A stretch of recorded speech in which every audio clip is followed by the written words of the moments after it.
Você já sentiu aquele desconforto estranho quando percebeu que alguém que dizia te admirar começou a mudar o comportamento, ficou mais frio, mais distante, menos interessado na sua presença, como se algo silencioso tivesse sido acionado dentro dela? Algo que não foi dito, mas que passou a controlar cada olhar, cada resposta curta, cada ausência inesperada. E o mais perturbador é que isso quase nunca começa com ódio declarado, mas com um sentimento muito mais comum, muito mais humano e ao mesmo tempo muito mais perigoso: a comparação. A inveja raramente se apresenta como inveja. Ela prefere se esconder atrás de frases educadas, de sorrisos educados demais, de elogios que soam levemente atrasados, de conselhos que parecem ajuda, mas carregam um peso estranho, porque no fundo a inveja não nasce do desejo de destruir o outro. Ela nasce da dor de se sentir menor ao olhar para alguém que representa tudo aquilo que a pessoa sente que deveria ser e não conseguiu. O cérebro humano é programado para comparar. Isso é natural, mas quando a comparação deixa de ser um instrumento de orientação e passa a ser uma ferramenta de tortura interna, algo começa a se romper silenciosamente. Porque toda vez que alguém se compara e perde, mesmo que apenas na própria cabeça, uma ferida é aberta, e essa ferida exige uma explicação, exige um culpado, exige uma narrativa que alivie a dor do ego ferido, e é nesse ponto que a inveja começa a se transformar em algo mais sombrio. Muitas pessoas não invejam o que você tem, elas invejam o que você representa. A prova viva de que era possível, de que alguém com medos parecidos, com limitações parecidas, com uma história talvez até mais difícil, conseguiu avançar enquanto elas ficaram paradas, e essa constatação é insuportável para certas mentes, porque aceitar isso significaria assumir a própria responsabilidade, e o ego humano odeia assumir responsabilidade quando ela vem acompanhada de arrependimento. É por isso que a inveja quase sempre se manifesta em silêncio. Ela não confronta, ela observa, ela analisa, ela registra cada passo seu como se estivesse montando um arquivo invisível. E quanto mais você cresce, mais esse arquivo pesa, porque cada conquista sua se transforma em uma ameaça psicológica para quem vive se medindo pelos outros, e não por si mesmo. Existe um detalhe perturbador sobre a psicologia da inveja que poucas pessoas percebem. Quem te inveja não quer necessariamente te derrubar.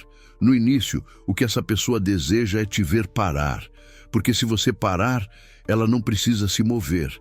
E isso explica por que algumas pessoas se afastam exatamente quando você começa a evoluir, mudar de mentalidade, estabelecer limites, ganhar reconhecimento, ou simplesmente encontrar paz, porque a sua mudança expõe o caos interno que elas estavam fingindo não existir.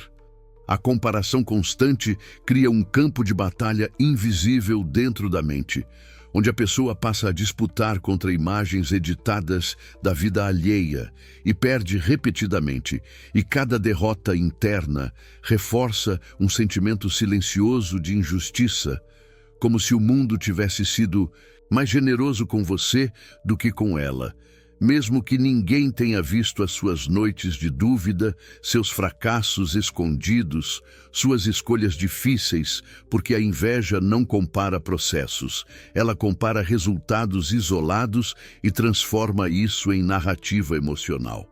O mais perigoso é que muitas pessoas invejosas não têm consciência do que sentem.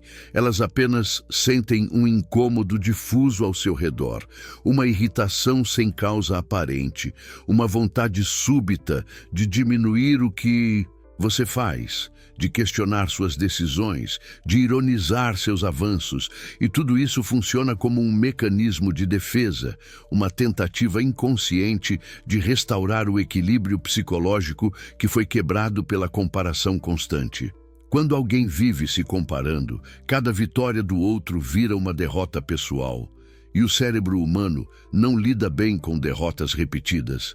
Ele começa a distorcer a realidade para sobreviver emocionalmente, criando pensamentos como você teve sorte, você não merece, isso não vai durar, qualquer coisa que alivie a dor de se sentir insuficiente. E é assim que a inveja começa a moldar comportamentos, afastamentos, críticas veladas e até sabotagens sutis.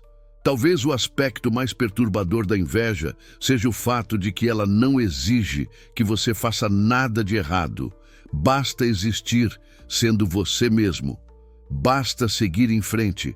Basta não se diminuir emocional para caber no conforto. E isso já é suficiente para acionar o gatilho psicológico da comparação em quem vive preso a ela. Porque a sua liberdade escancara a prisão interna do outro. Existe uma verdade desconfortável que poucos gostam de admitir. Algumas pessoas preferem te ver quebrado do que admitir que poderiam ter crescido junto com você. Porque crescer exige coragem, responsabilidade e enfrentamento interno, enquanto a inveja oferece um caminho mais fácil: culpar, desacreditar, se afastar e fingir superioridade moral, enquanto o ressentimento cresce em silêncio.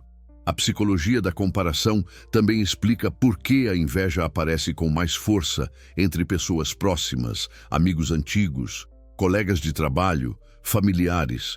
Porque quanto mais parecida a trajetória, maior o impacto da comparação. E quando duas pessoas começam em pontos semelhantes e uma avança, a mente da outra entra em conflito, porque não há mais desculpas externas suficientes para sustentar a própria estagnação. É nesse ponto que surgem comportamentos estranhos, como a frieza repentina, o apoio que some, a presença que diminui, o entusiasmo que desaparece. Tudo isso não porque você mudou para pior, mas porque você mudou para melhor, e essa melhora funciona como um espelho que reflete tudo o que a outra pessoa está evitando enxergar em si mesma. A inveja também adora se disfarçar de preocupação, de conselho, de realismo excessivo, porque assim ela se sente justificada, e quem recebe muitas vezes sente apenas um peso estranho, uma dúvida plantada, uma energia que parece drenar a motivação. E isso acontece porque a mente humana é sensível a microsinais emocionais, mesmo quando não conseguimos nomeá-los conscientemente. Existe uma ironia cruel nesse processo. Quanto mais você tenta se explicar, se justificar, se diminuir para não incomodar, mais você reforça a comparação. Porque quem inveja não quer igualdade, quer alívio interno. E esse alívio nunca vem do sucesso do outro, apenas do próprio movimento, algo que muitos não estão dispostos a fazer. Talvez a maior libertação seja entender que a inveja diz muito menos sobre você e muito mais sobre a guerra interna de quem sente, e que nem todo afastamento é perda. Às vezes é apenas a consequência natural de você ter saído do lugar onde as comparações te mantinham preso. Quando você para de competir, de se explicar e de tentar caber nas expectativas alheias, algo curioso acontece. A inveja perde força porque ela só sobrevive em ambientes onde o valor pessoal depende do olhar externo. E quando você rompe com isso, você se torna inalcançável para esse jogo psicológico. No fim, a comparação constante não destrói apenas relações, ela destrói identidades, porque quem vive se medindo pelos outros nunca descobre quem realmente é. E talvez por isso o crescimento de alguém cause tanto desconforto, porque ele lembra, mesmo que em silêncio, que o tempo está passando, que as escolhas têm consequências e que fugir disso não impede a conta de chegar. Se você já sentiu o peso de olhares estranhos, de afastamentos silenciosos, de críticas disfarçadas, seja porque você errou, mas porque você avançou, e isso para algumas mentes é mais ameaçador do que qualquer falha. E entender isso muda tudo. Se esse vídeo fez você enxergar algo que antes passava despercebido, deixe o like agora, isso ajuda mais do que você imagina. Se inscreva no canal para continuar entendendo a mente humana além da superfície. E lembre-se, nem todo silêncio é vazio. Às vezes é comparação.